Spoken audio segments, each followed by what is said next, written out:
pueblo es defendernos. Por eso nos han catalizado, ¿no es cierto?, de delincuentes, de malvados, de violentos, de todo lo que se escucha. Así que, cuando hablamos de los antecedentes del levantamiento de octubre, compañeros, miramos que el gran estallido social en el Ecuador se coció a cada movilización que se dieron en el Ecuador. Ahí hay dos problemas fundamentales que estamos enfrentando y no sabemos cómo vamos a resolver aquello. Uno, hay una política extractivista que no vamos a quedar dependiendo de aquello toda la vida. El petróleo y la minería, compañeros, van a terminar, pero los recursos que están saliendo de estas áreas, ¿en dónde se está desarrollando? Acordarán ustedes, compañeros, se proponía el cambio de la matriz productiva, ¿no es cierto? O sea, utilicemos los 50 años de petróleo en el Ecuador, los miles de millones de dólares, pero lógicamente para hacer lo que ya los ecuatorianos hemos hecho incluso antes de la República: agricultura y ganadería. Fortalezcamos y le decimos en datos: el 70% de lo que consume el Ecuador está siendo sostenida por las manos de los trabajadores campesinos, pequeños, medianos industriales, pequeños, medianos agricultores. Entonces, ¿qué decimos? No vamos a seguir dependiendo del petróleo durante toda la vida, porque ya se está terminando, compañeros. Entonces decimos que el primer problema, al menos con los pueblos y nacionalidades, es los territorios en este momento están prácticamente entregados a las grandes transnacionales. Ese es un factor fundamental que analizamos para el evento de levantamiento de octubre. Un siguiente tema: todos los procesos de desarrollo, ¿en dónde están concentrados? ¿Será que hay una política que realmente ha permitido la redistribución de la riqueza? Cuando decimos la redistribución de la riqueza, no es que estamos diciendo que el Estado coja la plata de los ricos y distribuya a los pobres. No estamos diciendo eso. Lo que estamos diciendo, una forma de distribuir la economía en el país, es que todas las actividades económicas que desarrollamos los ecuatorianos deben ser, en este caso, diversificadas. ¿Cómo es que 274 grupos concentran el 68% del Producto Interno Bruto? Entonces miramos por cada actividad económica quiénes están concentrando la comercialización, quiénes están concentrando la industrialización, quiénes están concentrando el sistema financiero. ¿No será de pensar de manera colectiva, capaz de que gracias al trabajo de cada ecuatoriano eso permita redistribuir la riqueza, estimados compañeros? Eso también analizamos. Y un tercer elemento, compañeros, aquí hacemos una diferenciación. Si bien es cierto, veníamos de un gobierno que aplicaba un modelo económico keynesiano, como le conocemos. Este es un tema medio complejo, sobre todo los economistas explican esta parte, ¿no es cierto?, pero que pretendía tener regulada todas las actividades económicas. En otras palabras, sí, que generen, en este caso, industrias, que generen empresas, pero deben estar obligados a pagar impuestos, compañeros. En todos los países se paga o no se paga impuestos. En Europa sabemos que hay en este caso, países donde cobran hasta el 50% de lo que generan. O sea, liberamos todos los costos de producción. Sobre la ganancia se graba un impuesto de las utilidades que tienen. Un aporte, en este caso, ¿no es cierto?, al Estado. Teníamos ese tipo de Estado, un Estado que regulaba, un Estado que realmente, con esa política regulada, lógicamente había políticas de asistencialismo para nuestros sectores. Ahora tenemos otro modelo económico por el gobierno que está implementando, un modelo neoliberal. En cambio, estos señores lo que dicen es que no hay que regular. ¿Quién tiene que regular? Es el mercado, no el Estado. Entonces, como en este momento están en crisis, hay que vender todas las empresas privadas, hay que entregar por delegación privada, en este caso, a los que operan dentro del petróleo, hay que privatizar absolutamente todo. Y para eso, ¿qué necesitamos? Tener garantías que van a venir las empresas a invertir, digamos, en el Ecuador. Para eso, ¿qué están exigiendo? Hay que flexibilizar la fuerza laboral. No sé si ustedes de pronto escucharon la última ley, la ley de apoyo humanitario, donde se escondió. De apoyo humanitario no tiene nada, estimados compañeros. Ahí lo único que se garantizó es la flexibilización laboral, donde permite que pueden bajar hasta el 50% de la jornada laboral. No es que rebajo las horas de trabajo, en este caso reduzco todo, la jornada y el salario.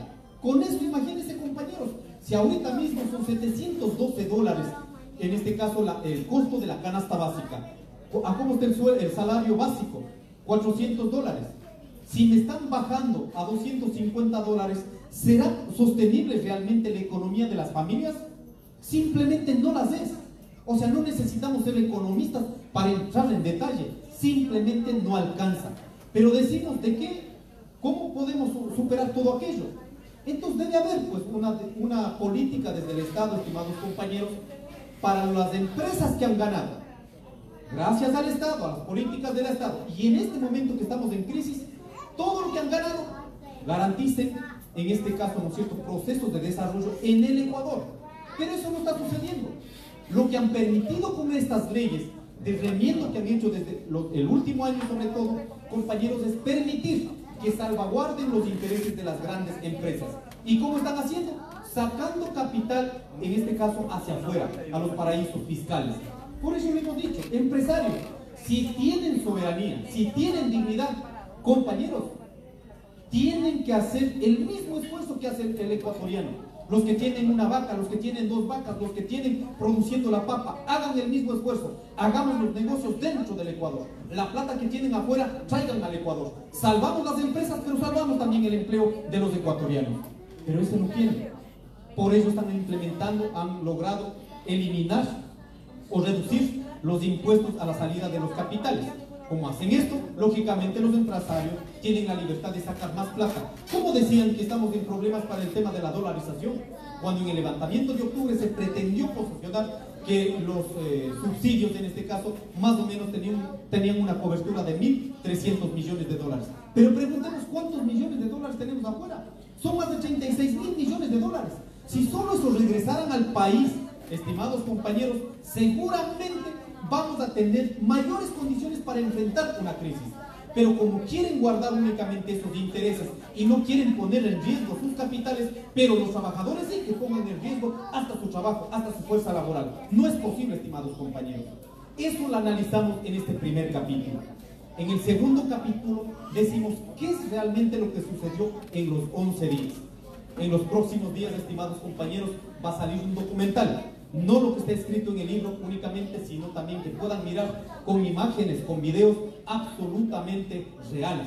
No es una ficción de lo que realmente pasó en el levantamiento de octubre. Se dieron 4 momentos en estos 11 días. El primer momento se dio el levantamiento en los territorios, o sea, en todas las provincias. Esto fue el día jueves, viernes, sábado y domingo, hasta el domingo 6. ¿Qué pasó en este proceso?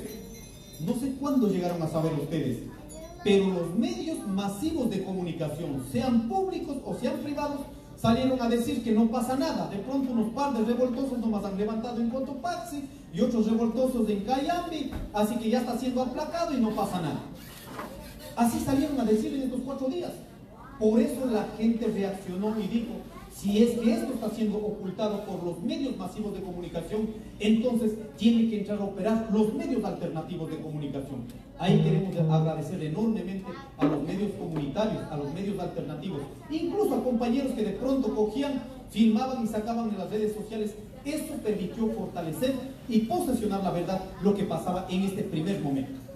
Como no se escuchaba del gobierno nacional nada más que en ruedas de prensa a decir que estaba una decisión tomada, simplemente los manifestantes deben dejar de hacer, en este caso, las acciones. Por ello, fuimos la primera provincia que llegamos a la ciudad de Quito. Cotopaxi llegó con 50.000 compañeros panzaleos dispuestos a quedar hasta que haya resultado. De ahí vino los compañeros de Imbabura, compañeros de Cayambe, compañeros de Cañar, Chimborazo. Llegaron delegaciones de todo el país, y cuando realmente ya teníamos toda la fuerza fue desde el día lunes hasta el día miércoles. Esos 2 días también analizamos a detalle, estimados compañeros. Pero en este proceso, en lugar de tener una respuesta por parte del gobierno nacional, ¿qué tuvimos? Tuvimos el endurecimiento violento por parte del aparato militar.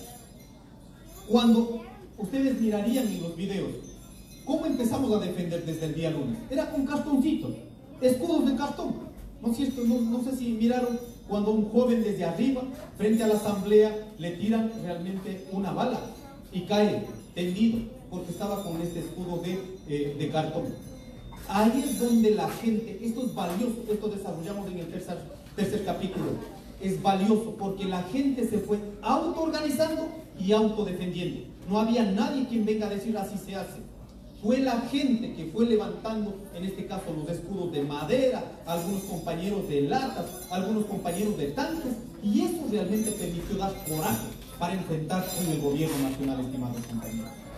Por ello cobra, en este caso, ya el tercer momento, desde el día jueves y viernes hasta el día sábado, ¿no? Donde más incrementó los niveles de violencia, donde allí en ese tiempo habían exasambleístas que tenían una dependencia anterior al militarismo. Decían, si es que estos no entienden, entonces denle en palo. Si no entienden con palo, entonces denle en plomo. Así salían a decir en los medios de comunicación. Ellos no están criminalizados, ellos no están investigados, no están. Pero los compañeros en este caso, que hemos tenido la suficiente validez, la suficiente fuerza, firmeza, compañeros, para enfrentar esta lucha, en este momento tenemos que enfrentar procesos judiciales. Más de 1000 compañeros detenidos, más de 1300 compañeros heridos, y en memoria de nuestros compañeros, 11 que cayeron, en este caso, en el enfrentamiento con la policía y los militares. De estos compañeros de nuestra querida provincia de Cotopaxi son 5. O sea, el 45% de los fallecidos en el levantamiento de octubre es de mi provincia de Cotopaxi. Por eso creemos que tenemos nuestra capacidad moral, y lo decimos con toda la honestidad. Todo lo que pasó en octubre la contamos desde el corazón de la lucha. No queremos que nos den contando y que nos salgan a insultar, compañeras y compañeros. Y finalmente, el día sábado, cuando se incrementó más y más los niveles de violencia, la gente realmente enfrentó en otros niveles. Y eso es un absoluto aprendizaje. Y allí creemos que este principio de la solidaridad, o sea, entre compañeros trabajadores, no estábamos viendo, será mi vecino, será de pronto indígena, será de pronto blanco, será mestizo. No miramos. Simplemente pusimos de manera solidaria, hicimos la mica y a enfrentar, compañeras y compañeros. Por eso las barricadas que se levantaron en Quito, que después dijeron estos indios cochinos que han venido a ensuciar Quito, cuando dijimos, oigan, ustedes están calculando la pérdida, están calculando lo que ha quedado sucio Quito, pero nunca están valorando el impacto negativo que generó, en este caso, el decreto 883. ¿Cómo es que a nosotros nos culpan, pero en cambio ese peso quieren trasladar únicamente a nosotros? Reconózcanse también, pues, señores, ¿no? Y en ese sentido, compañeros, también se pretendió posesionar que hemos sido pagados por Venezuela, por Cuba, por Rusia, también dijeron. Seguramente si hubiera habido un aporte de aquí desde Estados Unidos, de compañeros que estaban queriendo solidariamente aportar, seguramente hubieran dicho también Estados Unidos está aportando para el levantamiento. Pero no, compañeros, se sostuvo absolutamente con la solidaridad de nuestros hermanos de la ciudad de Quito, quienes garantizaban alimentación, de pronto cobijitas, de pronto algún mensaje que necesitábamos para pasar esos días en la ciudad de Quito. Así que fue a pulso del pueblo la que se sostuvo la lucha de los 11 días. Esa la dejamos demostrado en este caso en el libro. Y el tercer capítulo, estimados compañeros, es ¿qué aprendizajes la tenemos y qué vamos a hacer hacia adelante? Porque no ha de ser escribir un libro para tener para cuánto, ¿no es cierto? Sino cómo producimos intelectualmente procesos de lucha que estén pragmatizados en nuestra teoría, pero sobre todo las enseñanzas a dónde vamos. Y nosotros hemos dicho, ¿a dónde vamos? Tenemos que garantizar, compañeros, que las luchas no sean espontáneas. Las luchas tienen que convertirse, compañeros, en procesos orgánicos, en procesos organizados para finalmente cambiar el país. No caigamos en las trampas de las elecciones de cada 4 años, de cada 2 años. ¿Saben por qué, compañeros? Porque en las elecciones únicamente pensamos, mejor dicho, en las elecciones creemos que estamos disputando con el poder, disputamos al gobierno. Pero si vamos a mirar el gobierno que en este momento está administrando, ¿será que está administrando con su capacidad definida? ¿O es que hay una imposición, en este caso, de los organismos multilaterales como del Fondo Monetario Internacional? Y si es que estoy en Estados Unidos, lo estoy diciendo con toda la franqueza, estimados compañeros. Aquí no estamos en contra del pueblo norteamericano, en absoluto. Es más, nuestros hermanos están siendo aportantes al proceso de desarrollo. Pero si hay un organismo multilateral que permite apoyar a los países, pues que sea para apoyar. no sea para controlar políticamente o controlar económicamente. Eso es lo que está devastando en nuestros países, sobre todo latinoamericanos. Por eso la decimos. O sea, estos son debates centrales que tenemos que llevar a todas las latitudes. Por eso creemos que el esfuerzo que tenemos que poner no va a depender solo de los ecuatorianos, sino, compañeros, a nivel global. Y ahí creemos que podemos, a partir del aprendizaje de octubre, podemos hermanarnos, fraternizarnos y elevar una lucha a nivel internacional. Con eso más bien dejaría hasta aquí nomás, compañeros, más bien queriendo o pidiendo participación de ustedes, preguntas o dudas o lo que sea, compañeros, para poder hacer un diálogo. Y solo decir, con esto finalizar, no ha habido ningún acto de traición. 3 cosas que fue solicitada desde el día viernes, cuando nuestra gente estaba perdiendo la vida. Nadie va a ir a negociar o nadie va a ir a hablar en nombre de nadie. Hablan los que están luchando. No necesitamos intermediarios. Segundo, debe ser de manera pública. No es que va a ir una comisión de dirigentes, van a ir a hablar nada. Señores, debe ser en cadena nacional, para que todos los ecuatorianos en la nación y también los ecuatorianos en el mundo y toda Latinoamérica sepa exactamente sobre qué se tenía que hablar. Y la tercera cuestión, no dialogamos si de pronto piden que levantemos el paro. Se dialoga, compañeros, con las calles encendidas. Eso la demostramos y eso la hicimos. Incluso para que haya esa mesa de negociación, no fue la voluntad del gobierno, fue la imposición de la fuerza, en este caso, de la lucha en las calles, la que permitió generar estas condiciones. Así que, compañeros, ahí también ponemos las tesis del por qué el gobierno nacional no cayó. Efectivamente, ponemos nuestra valoración objetiva. Si está un bloque realmente existente, del poder realmente existente, defendiendo con uñas y garras, y por otro lado también el pueblo luchando con toda la fuerza, pero ¿a quién tenían de por medio? Las Fuerzas Armadas, ¿a quién estaba defendiendo? ¿Al poder realmente existente o al pueblo que también estaba luchando? Estaba defendiendo al gobierno y al grupo que tiene el poder realmente existente. Entonces, en ese sentido decimos, compañeros, los que si querían que perdamos más vidas, entonces elevábamos la lucha a otros niveles. Y esos otros niveles, lógicamente, tenían que haber dirigentes coherentes.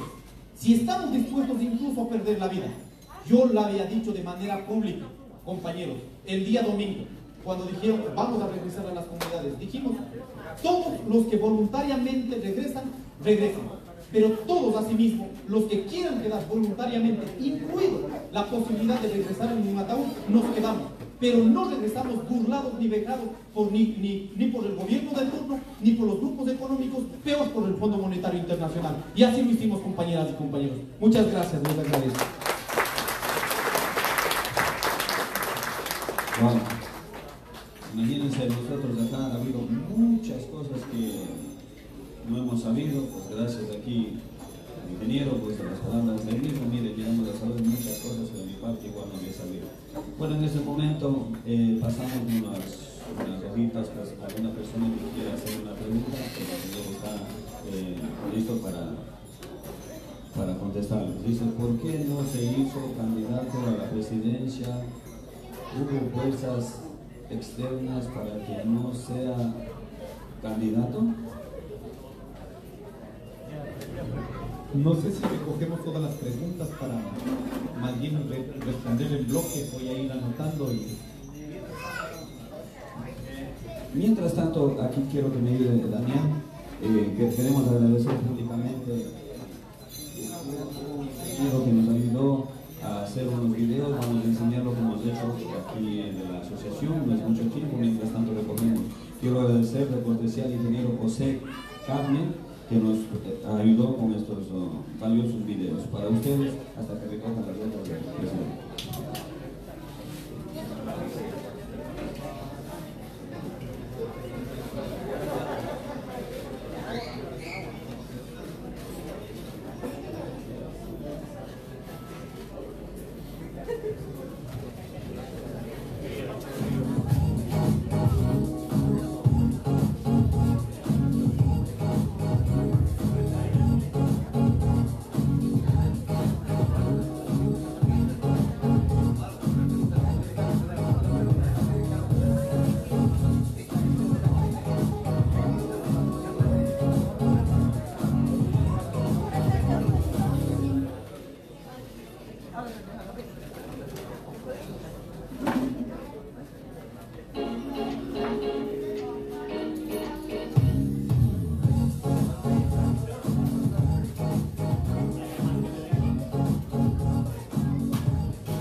siguiendo con las preguntas, mientras Presi trae un poco más, dice, ¿por qué no se hizo candidato a la presidencia?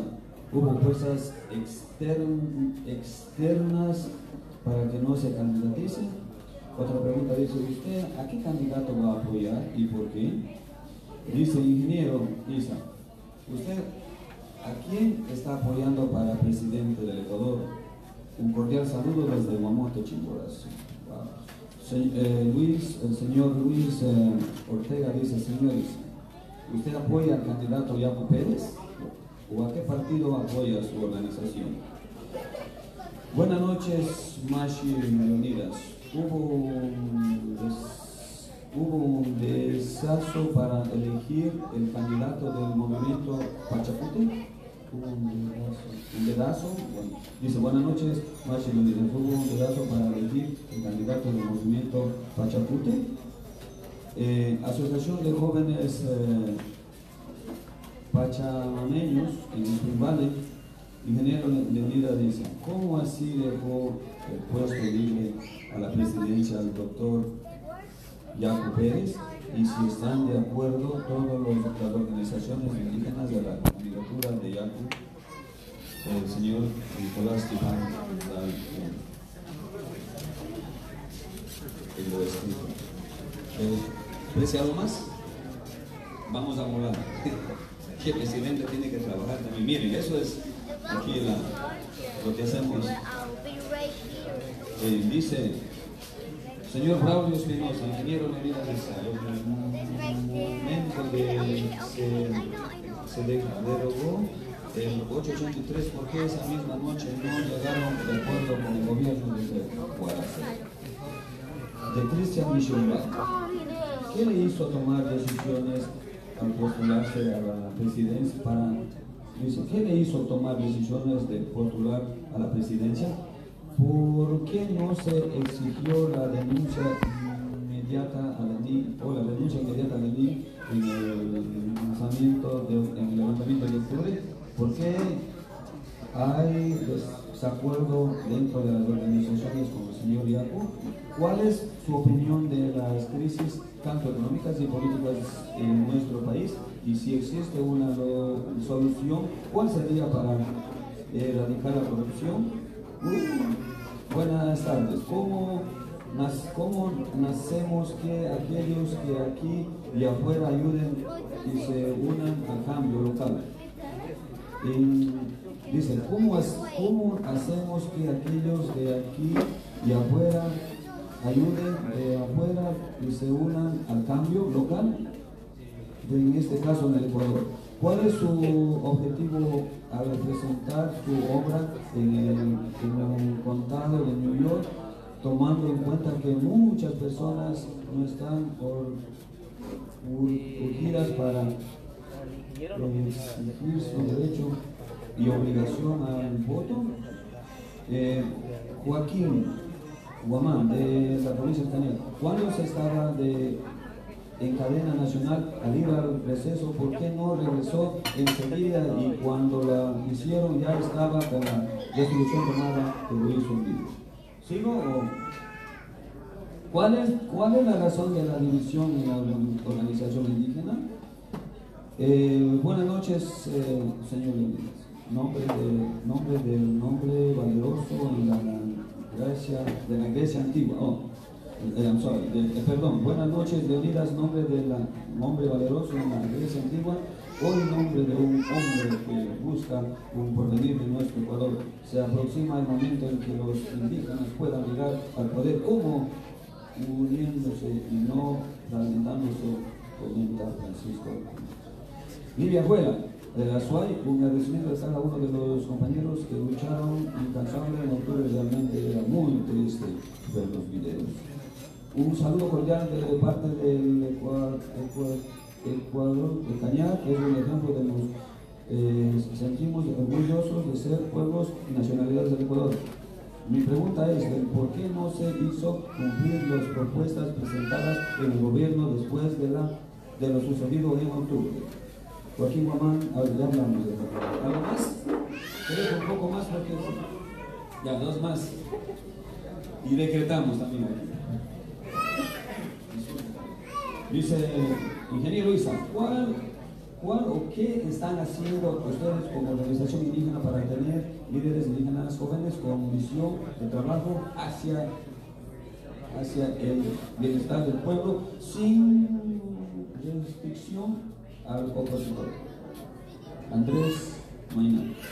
¿Por qué está el hermano indígena estigmatizado como el que tiene que tomar las riendas para buscar una solución?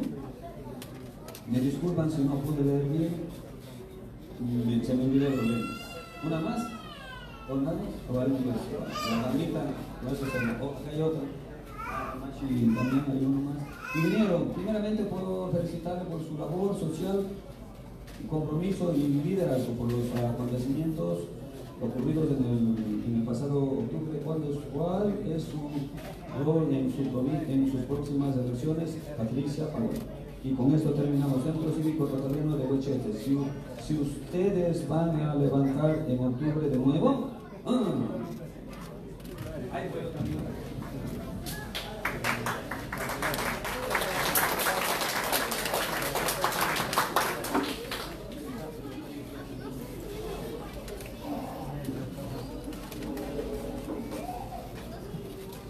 Estimados compañeros, voy a intentar ser lo más conciso e intentar responder a todos.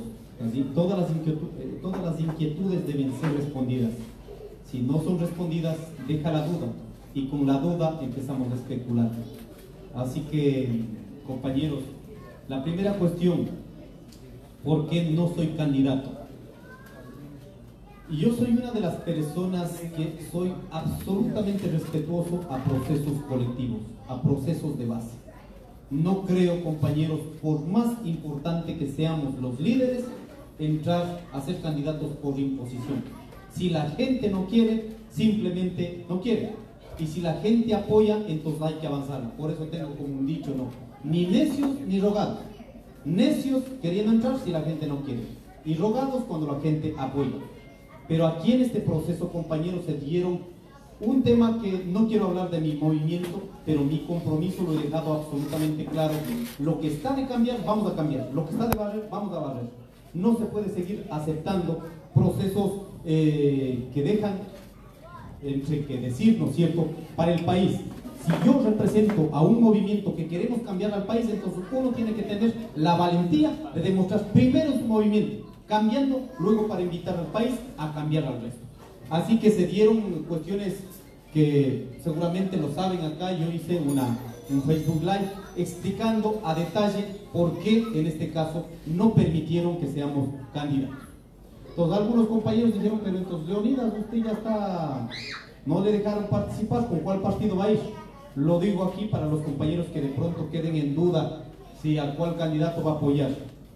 Yo soy parte de una organización de base, vengo desde una comunidad, tengo una organización de segundo grado, soy presidente del movimiento indígena, de la cual tenemos nosotros dependencias, somos filiales a la gloriosa Ecuarunari y con consecuencia somos filiales de la Gran CONAI. No voy a ir a ningún otro lado, vamos a hacer cambios adentro, lo que está de cambiar, y me quedo trabajando para la CONAI y para las organizaciones, y nos quedamos trabajando para cambiar lo que está de cambiar en el movimiento Pachacuti. Por favor, no me pidan ninguna otra respuesta a título individual, compañeros, porque el tema individual ya hemos visto que ha pasado. Hay propietarios de movimientos y piden que así sea. Patrones, dueños de movimientos que deciden sobre los políticos que gobiernen este país. El país, ¿no es cierto? En ese sentido, todo lo que está de cambiar, la he jurado a mis organizaciones, a nuestras organizaciones, hay que cambiarla. Pero aquí no va a ser por imagen individual, sino va a ser la fuerza organizativa como la que permitió en el levantamiento de octubre. No sé si les contesté, compañeros.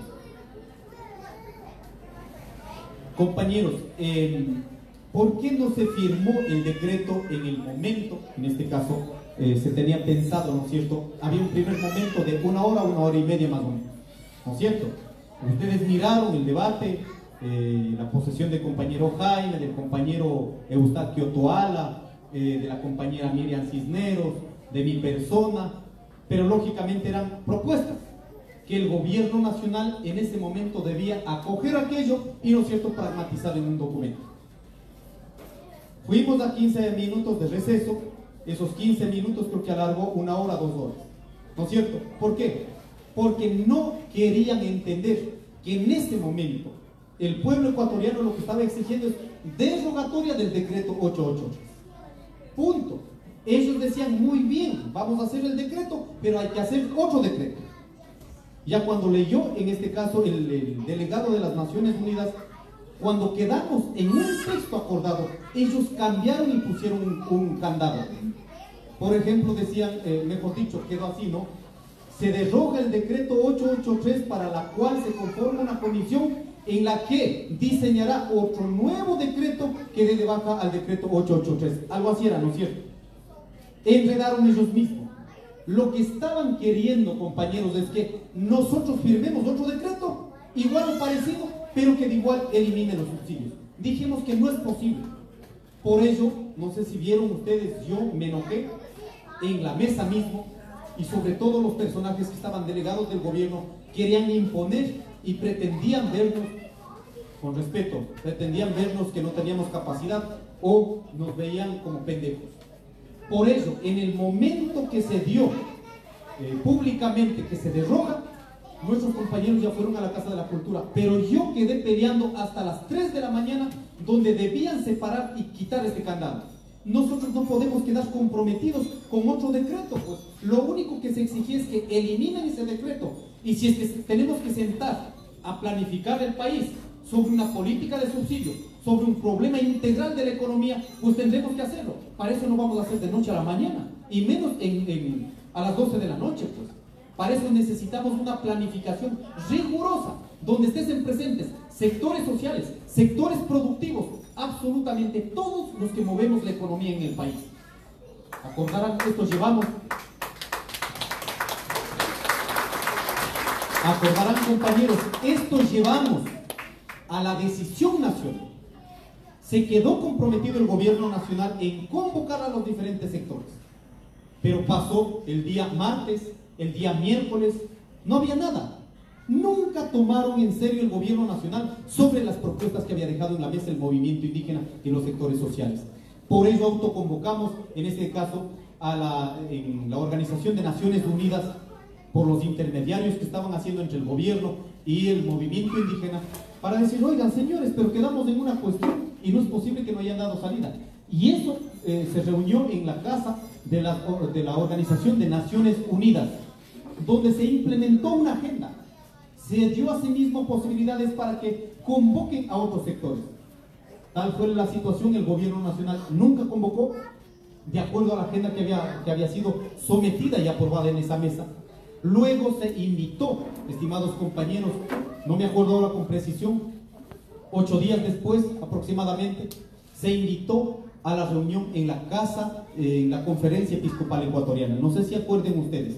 Se reunió en la Conferencia Episcopal Ecuatoriana como el gobierno nacional no estaba dispuesto a avanzar en los temas centrales que habíamos propuesto.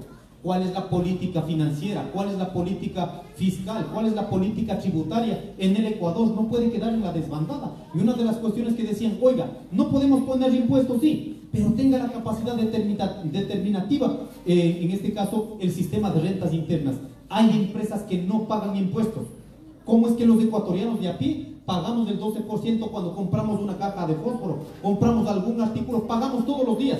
Y cuando salen a decir, oiga, pero los señores dirigentes pagan o no pagan impuestos.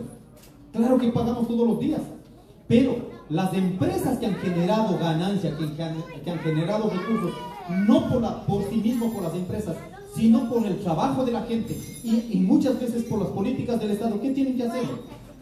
Sobre lo que ya han ganado, simplemente paguen el impuesto a la renta, pues señores. Y nosotros no hemos dicho que haya un impuesto más, pero que por favor paguen lo que corresponde legalmente, pero no manipulen, pues. A veces hacen facturaciones dobles, hay formas de evadir los impuestos que habíamos dicho, tiene que ser determinado. Entonces, para eso que necesitamos una política clara en el Ecuador. Todos estos temas, como no fueron escuchados, se llamó a rueda de prensa, se entregó este mandato del Parlamento de los Pueblos, conformado con más de 188 organizaciones en el país. Se entregó al gobierno nacional, a la Confederación Episcopal Ecuatoriana, se entregó a las Naciones Unidas y se entregó al pueblo ecuatoriano. Y en este momento es esa la propuesta que estamos sosteniendo como movimiento indígena, como sectores populares. No una propuesta de pronto de un candidato. Diga, esto se me iluminó y esta es mi propuesta. No, estamos teniendo la propuesta resultado de un proceso de lucha que se dio en el levantamiento de octubre, estimados compañeros. Por ello yo quiero decirles que todo este trajinar de la lucha no acabó únicamente en la reunión de ese domingo 13, sino conllevó hasta ahora. Seguimos en ese mismo proceso de lucha. Así que esa noche no se firmó porque quedamos discutiendo hasta las 3 de la mañana. Por eso el decreto apenas llegó. Yo cuando estaba llegando en Cotopaxi estábamos preocupados. Y es más, como nos estaban esperando para el recibimiento, si no llegaba el decreto, compañeros, si no llegaba el decreto hasta el momento que estábamos llegando en Cotopaxi, de igual, en este caso se ratificaba la lucha porque no había ningún documento que avalice sobre el acuerdo que teníamos en la noche anterior. Por eso, más bien a las 6 de la noche ya nos enviaron el documento y quedó eliminado el decreto 883. Por eso sale con la fecha del 14 de octubre la eliminación del decreto, que en este momento están regularizados, ¿no es cierto? Otra vez han puesto otro decreto, aprovechando de la pandemia, aprovechando que no pudimos salir al levantamiento. En este momento la eliminación de los subsidios o la liberación de los precios de los combustibles, mejor así, ¿no es cierto?, está estandarizado a partir de una banda. Lo que están diciendo es que cada mes van a tener un techo de 5% de eliminar, en este caso, el precio de los combustibles con subsidio. Eso significa que en un año y medio estarán liberados el 100%. Por eso hemos dicho, vamos a esperar en esta primera, segundo o tercer mes. Pero si encontramos el peso nuevamente, como acordarán, ahí pretendían algunos sectores del transporte estar de acuerdo, pero ¿qué pedían? Hay que incrementar el 10% a todos los pasajes. Si van a poner otra cuestión, nuevamente tendrán en las calles a todos los sectores populares que vamos a estar golpeados por esta economía, estimados compañeros. No sé si dejé claro.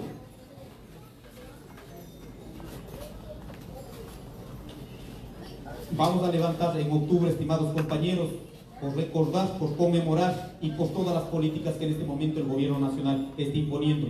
Y es más, y aquí regreso inmediatamente, vamos a tener una asamblea también, ya está convocado nuestro compañero presidente de la CONAIE, también les manda enormes saludos, compañeros, ¿no? Y que siempre está pendiente de las decisiones también de nuestros hermanos ecuatorianos en diferentes latitudes del mundo. Así que se va a convocar, y está convocado, mejor dicho, por la CONAIE, donde analizaremos sobre los 3 puntos que en esta semana acaba de aprobar el gobierno nacional, que afecta directamente a la economía de los ecuatorianos. ¿Cuál o qué están haciendo ustedes como organizaciones indígenas para tener líderes indígenas jóvenes con visión de trabajo hacia el bienestar del pueblo sin restricción al opositor? Nosotros hemos generado 3 procesos. Uno, como había dicho, consolidar el proyecto político desde los sectores populares. Segundo, hay que generar procesos de formación. La formación no va a ser únicamente en los libros, tiene que ser en los procesos de lucha. Si nosotros en este momento estamos hablando al frente, es porque durante toda nuestra vida hemos estado en la lucha. Yo de pronto no soy un dirigente improvisado que dijeron hoy que ha aparecido en octubre. Sí, nosotros hemos estado allí todos los días luchando. Y es más, para yo en este momento hablar con la verdad y con posicionamiento y con firmeza, hemos luchado incluso contra el modelo del Estado colonial. Cuando yo estaba criminalizado por 12 procesos de justicia indígena, por aplicar justicia indígena, o sea, por aplicar un derecho que está consagrado en la Constitución. Así que no es únicamente lo de octubre que nos han puesto en los procesos judiciales. Y lógicamente nosotros hacemos de acuerdo a una condición nuestra. No la queremos transgredir el derecho de nadie. Simplemente en el Ecuador hemos dicho, hay un Estado plurinacional, hay un Estado intercultural que reconoce el derecho individual de cada ciudadano. Tenemos obligaciones y tenemos derechos. Pero también el Estado ecuatoriano garantiza a través de la Constitución los derechos colectivos. O sea, como unas comunidades, pueblos y nacionalidades sean respetadas tal y cual como estamos siendo respetados como ciudadanos ecuatorianos. Entonces, en ese sentido, compañeros, yo creo que tenemos que hacer estos procesos de formación, fortalecer las organizaciones. En cada organización hay que ir incluyendo a la nueva generación. debe haber un relevo generacional. Porque a veces también nuestros mayores luchan. Si no relevamos, ¿qué dejamos después? Organizaciones fraccionadas o débiles. Entonces necesitamos, si aquí hay una asociación, 2 asociaciones, 3 asociaciones, 4, 5 organizaciones, en esos procesos que han sostenido nuestros mayores, asimismo hay que ir trabajando para que haya un relevo generacional. Esto estamos haciendo en nuestras organizaciones, estimados compañeros. ¿Por qué está el hermano indígena estigmatizado como el que tiene que tomar las riendas para buscar una solución? Efectivamente es así, ¿no? Ahora mismo hemos visto en las redes sociales que dice, ¿dónde está el señor Isa? Ya que convoque rápido, ¿dónde está el compañero Jaime? Como que fuera nuestra responsabilidad, únicamente nuestra responsabilidad para cambiar el país. No, es de cada hermano ecuatoriano, cualquiera que sea nuestra condición étnica o cultural, o incluso económica, estimados compañeros.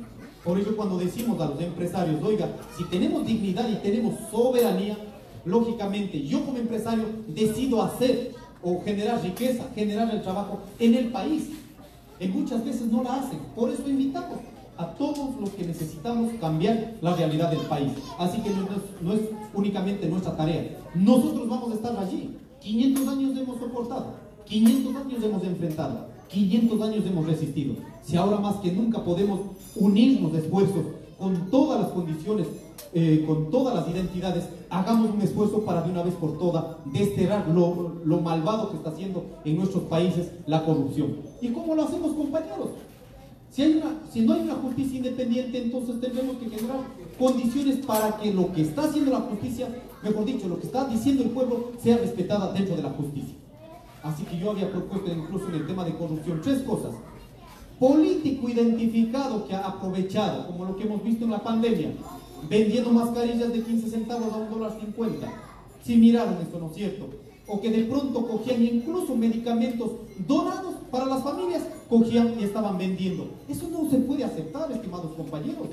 O de pronto la fruta de nuestros hermanos fallecidos, $2 costaba, pero a la final llegaron a $150.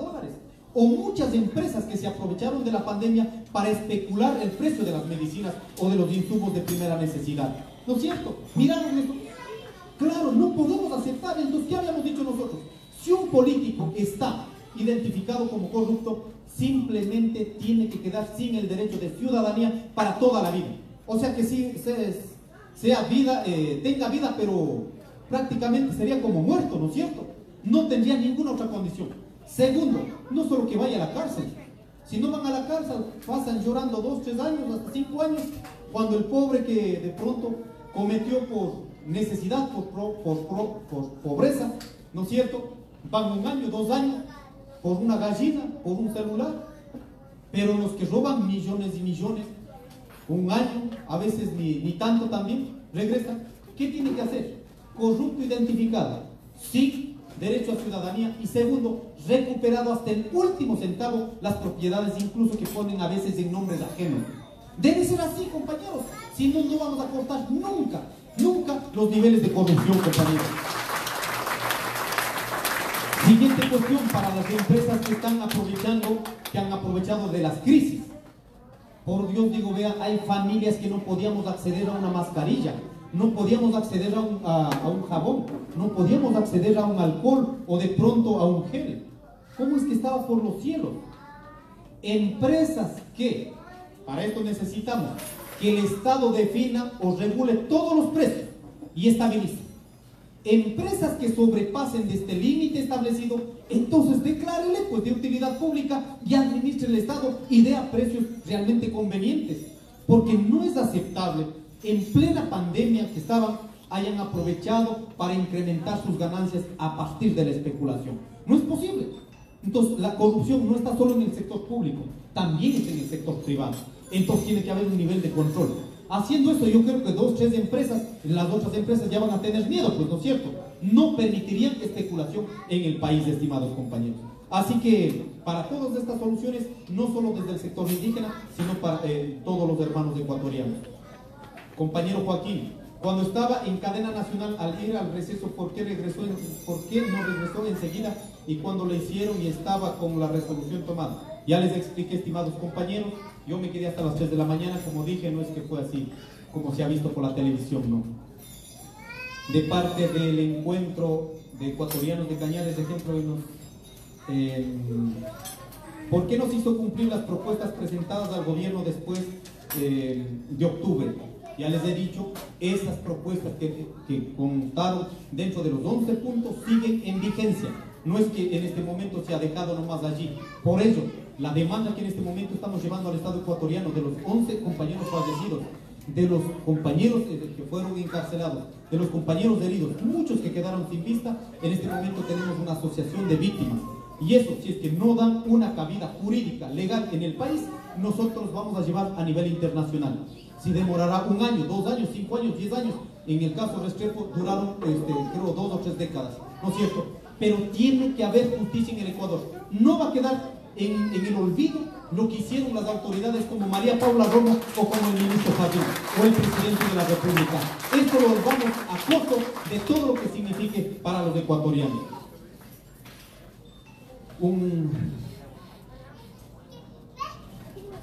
Realmente muy triste en los videos, y efectivamente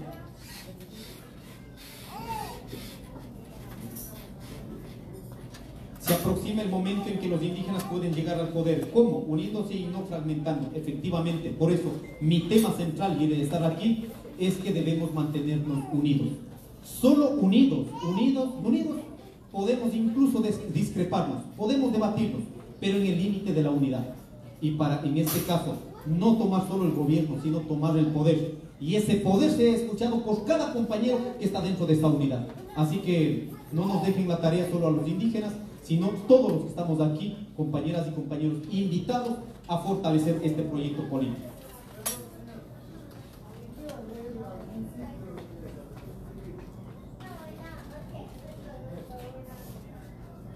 Nombre del primer hombre valeroso en la Grecia antigua, y hoy nombre de un hombre que busca el porvenir de nuestro Ecuador. Muchas gracias, Leónidas. Bueno, mis taicas me pusieron Leónidas también, muchas gracias. De pronto estaba obviando para no exclamar a mí mismo.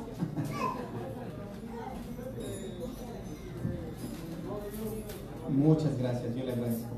¿Cuál es la razón de la división en la organización indígena? Compañeros, se ha generado como esta idea de la división. Por ello, ustedes han visto, y yo no he salido a hablar, los medios de comunicación quieren que hablemos. Yo soy frontal y lo digo la verdad, pero esa verdad puede generar de pronto, ¿no es cierto?, esta polarización. Por ello he dicho, esta verdad la vamos a tener adentro. Vamos a ir limpiando uno a uno. De eso sí, no tengo la menor duda, compañeros. El tiempo que sea necesario. Pero no quiero que mi glorioso movimiento indígena, el glorioso movimiento Pachacuti, esté dividido por intereses particulares. Aquí tiene que ser el interés colectivo. Por ello les invito a nuestros hermanos indígenas sobre todo, y que muchos han venido de procesos organizativos, a mantenernos unidos y a cambiar todo lo que tengamos que cambiar. Así que no vamos a seguir en estas cuestiones. ¿Cuál es el objetivo al presentar su obra en el condado de New York, tomando en cuenta que muchas personas no están registradas para ofrecer su derecho y obligación al voto? Compañeros, no he venido a hacer política electoral, he venido a hacer una política de debate, político ideológico, político organizativo, político internacional. Así que, compañeros, en términos electorales, he dado mi punto de vista. Por eso yo les invito, la política no es el problema. El problema es que nosotros elegimos a políticos que son absolutamente corruptos.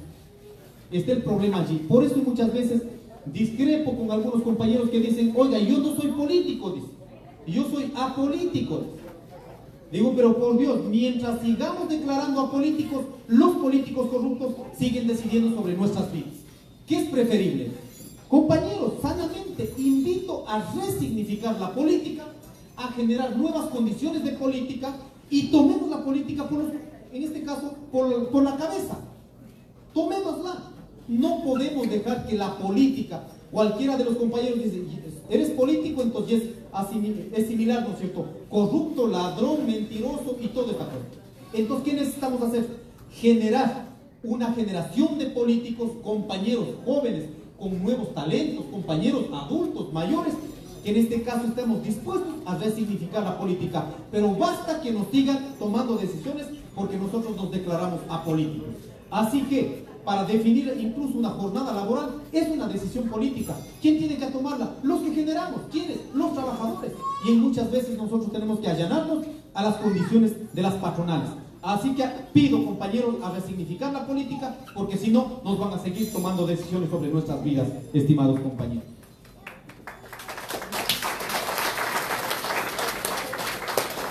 ¿Cuál es su opinión sobre la crisis económica y política en nuestro país? Y si existe una solución, ¿cuál sería para erradicar la corrupción? La corrupción, ya les dije esas 3 propuestas.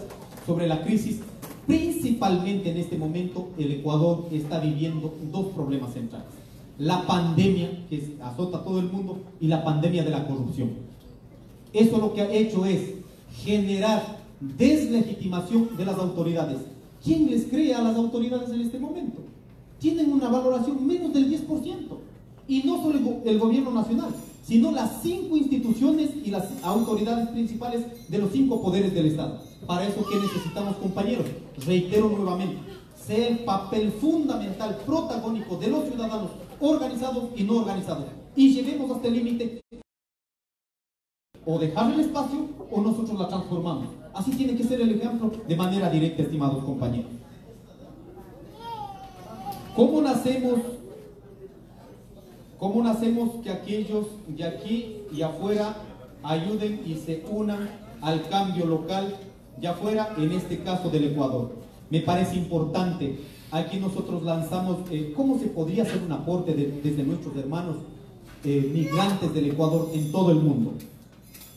Son más de 3 millones de hermanos ecuatorianos, son 3 millones de brazos, 3 millones de fuerza de trabajo que pudieran estar generando riqueza en el Ecuador, pero ustedes salieron a generar riqueza en otros lados y están devolviendo ese esfuerzo del trabajo, están devolviendo con divisas, y eso está ayudando a sostener la economía en el Ecuador. Y eso a veces no valoramos, compañeros. ¿Qué hemos dicho? Una propuesta en concreto. En este momento se han visto que todas las empresas públicas están en procesos de privatización, ¿no es cierto? El Banco del Pacífico está en proceso de privatización. ¿Qué hemos dicho? ¿A cómo quieren vender? Mientras más problemas generan, bajan el precio. O sea, puedo vender a precio de gallina muerta. ¿Qué hemos dicho, compañeros? No será de pensar, si es que ya no sostiene, en este caso el Estado, entonces digamos que los 3 millones de ecuatorianos que están fuera del país, que compren pues, solo poniendo $1000. Imagínense, solo poniendo $1000 por año, ustedes tendrían un capital de 3.000 millones de dólares. Si se tuviera cada año, durante 10 años, 30.000 millones de dólares, esto que invierta en el país, se baje en este caso, ¿no es cierto?, los intereses, les aseguramos que el otro sistema financiero privado estarán obligados también a bajar los intereses. Pero en este momento, ¿qué pasa? Quieren vender a los mismos y que tengan controlados los mismos el sistema financiero. Por ahí no hay solución, estimados compañeros. Por eso decimos, todas las condiciones que deben tener nuestros hermanos migrantes fuera del país, porque están siendo un aporte fundamental al desarrollo económico en el Ecuador. Así que una de esas cuestiones sería ese procedimiento. No sé si estoy soñando mucho, pero si lográramos hacer esta situación, de verdad, compañeros, sería un aporte al motor productivo, donde el campesino, el agricultor, el pequeño y mediano industrial, que muchas veces no tenemos condiciones para los créditos, lógicamente tienen que ser blandos, tienen que ser a plazos largos, digamos, ¿no es cierto?, y con intereses bajos, les aseguramos, compañeros, que eso sería un enorme aporte. O sea, pongo como una propuesta que podemos avanzarla, ¿no es cierto? ¿Qué le hizo tomar decisiones de postularse a la presidencia? Yo nunca postulé por sí mismo. Yo humildemente recibí el apoyo de todas las organizaciones sociales, de los pueblos y nacionalidades en el Ecuador. Por ello pusimos al frente, cuando ya no había chance, todo estaba decidido, más bien dijimos, compañeros, nos quedamos nomás y seguimos fortaleciendo las estructuras organizativas. ¿Por qué no se exigió la renuncia inmediata de Lenin en el levantamiento de octubre? Porque hay desacuerdo dentro de la organización con el señor Diaco. A ver, sobre el levantamiento de octubre, nosotros habíamos dicho, Si no baja el decreto 883, entonces que se vaya el gobierno nacional, porque querían convertir, era un problema político. Pero nosotros no podíamos ir más allá, compañeros, y eso sería bueno que revisen en el libro cuando ponemos 4 tesis centrales. Tienes un bloque de poder consolidado, tienes a las Fuerzas Armadas que está dispuesto a echar bala, ¿no? Y tenemos en este caso una imposición del Fondo Monetario Internacional. ¿Ustedes creen que iba a renunciar Lenín Moreno? No era posible simplemente, porque el bloque de poder estaba consolidado hasta las últimas consecuencias. Yo les digo, compañeros, nosotros llamamos de manera pública el día sábado, yo llamé a Ecoavisa. Señores de las Fuerzas Armadas, ustedes son los garantes de la democracia en este país, y en este momento ha salido de todos los límites que significaría la democracia. Ustedes tienen que decir al gobierno nacional, o resuelve el problema con el país, o las Fuerzas Armadas deberían poner al lado del pueblo. Eso yo había pedido que hagan. Solo por escuchar, el día más que cambiaron al general del Comando Conjunto de las Fuerzas Armadas. O sea, para que vean cómo estaban las decisiones en el bloque de poder, en este caso controlado. Digo, oigan, de todo el Comando Conjunto de Fuerzas Armadas, si estaban dispuestos a apoyar al pueblo, seguramente era posible que caiga el gobierno de Moreno. Pero no sucedió. Tuvieron controlados todo el aparato militar en el Ecuador, compañeros. Con el compañero Yacu, ya lo he dicho, aquí no es un problema individual, es un problema de sostener un proyecto político, y en términos individuales ustedes valorarán realmente al compañero si respetó o no respetó procedimientos internos. En ese sentido, yo prefiero quedar sosteniendo la lucha colectiva de los pueblos y nacionalidades. Ya expliqué por qué no se firmó el decreto 883. Hubo un dedazo para elegir al candidato del movimiento Pachacuti. Yo creo que entreveraron mucho en la normativa y dejaron fuera la decisión legítima de las organizaciones de los pueblos y nacionalidades. Si eso es dedazo, pues ahí harán sus valoraciones, compañeros. Ya expliqué, ya respondí. ¿Por qué no se hizo candidato? También ya le expliqué. Si yo apoyo o no apoyo a cuál candidato, ya les expliqué. Y finalmente, compañeros, esto de igual ya expliqué. Finalmente, compañeros, yo me voy con el mensaje de ustedes. Creo que hay condiciones tecnológicas ahora a nivel mundial que se nos acercan más del mundo. Para un viaje de 12 horas llegar acá, ¿no es cierto?, desde el Ecuador, cada cierto tiempo está bien. Yo no sé, cada 3 meses, una vez al año, que permita generar condiciones de confianza, articulación con las organizaciones del Ecuador. Pero yo creo que tenemos que aprovechar las plataformas. Vamos reuniendo de manera digital y vamos consolidando este proyecto político que seguramente ustedes tienen muchos más problemas que también nosotros tenemos en el Ecuador. Incluso la política migratoria, si hay cómo desde el gobierno nacional incidir. Es más, si en este momento están de panas con Donald Trump, entonces pensemos en una política que realmente ayude a resolver los problemas de nuestros hermanos migrantes, porque los consulados que hemos visto no están funcionando, ni siquiera para el empadronamiento, ¿no? Y yo creo que en ese sentido sí es posible que podamos fortalecer nuestros lazos de hermandad, de fraternidad en todo este proceso. Así que quiero agradecer a todos los compañeros, los que de pronto no han logrado acceder. El libro va a estar en unos 15 días, va a estar disponible digitalmente, estimados compañeros, no para que únicamente lean, sino les invito a meter esta chispa para que genere condiciones de debate y efectivamente ustedes sean parte de un proceso de construcción de un Ecuador diferente. Muchas gracias, estimados compañeros y compañeras. Disculpe que haya demorado.